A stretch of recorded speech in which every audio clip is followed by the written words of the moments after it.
Après ces choses, il arriva que les chansons et le panetier du roi d'Égypte offensèrent leur maître, le roi d'Égypte.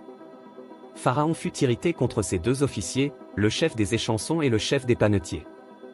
Et il les fit mettre dans la maison du chef des gardes, dans la prison, dans le lieu où Joseph était enfermé.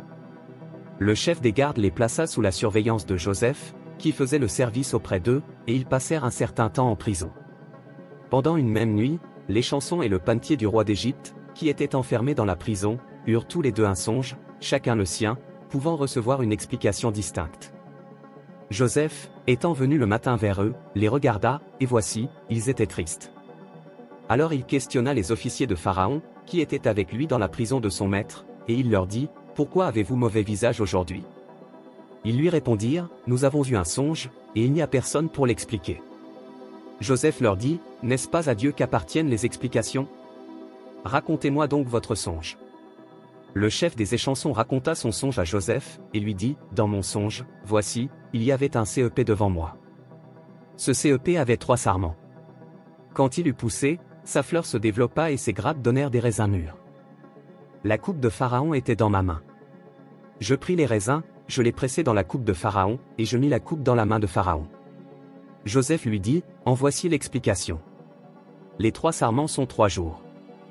Encore 3 jours, et Pharaon relèvera ta tête et te rétablira dans ta charge, tu mettras la coupe dans la main de Pharaon, comme tu en avais l'habitude lorsque tu étais son échanson. Mais souviens-toi de moi, quand tu seras heureux, et montre, je te prie, de la bonté à mon égard, parle en ma faveur à Pharaon, et fais-moi sortir de cette maison. Car j'ai été enlevé du pays des Hébreux, et ici même je n'ai rien fait pour être mis en prison. » Le chef des panetiers, voyant que Joseph avait donné une explication favorable, dit, « Voici, il y avait aussi, dans mon songe, 3 corbeilles de pain blanc sur ma tête. Dans la corbeille la plus élevée il y avait pour Pharaon des mets de toute espèce, cuits au four, et les oiseaux les mangeaient dans la corbeille au-dessus de ma tête. » Joseph répondit, et dit, « En voici l'explication. Les 3 corbeilles sont 3 jours. Encore 3 jours, et Pharaon enlèvera ta tête de dessus toi, te fera pendre à un bois, et les oiseaux mangeront ta chair. Le 3e jour, jour de la naissance de Pharaon, il fit un festin à tous ses serviteurs, et il éleva la tête du chef des échansons et la tête du chef des panetiers, au milieu de ses serviteurs.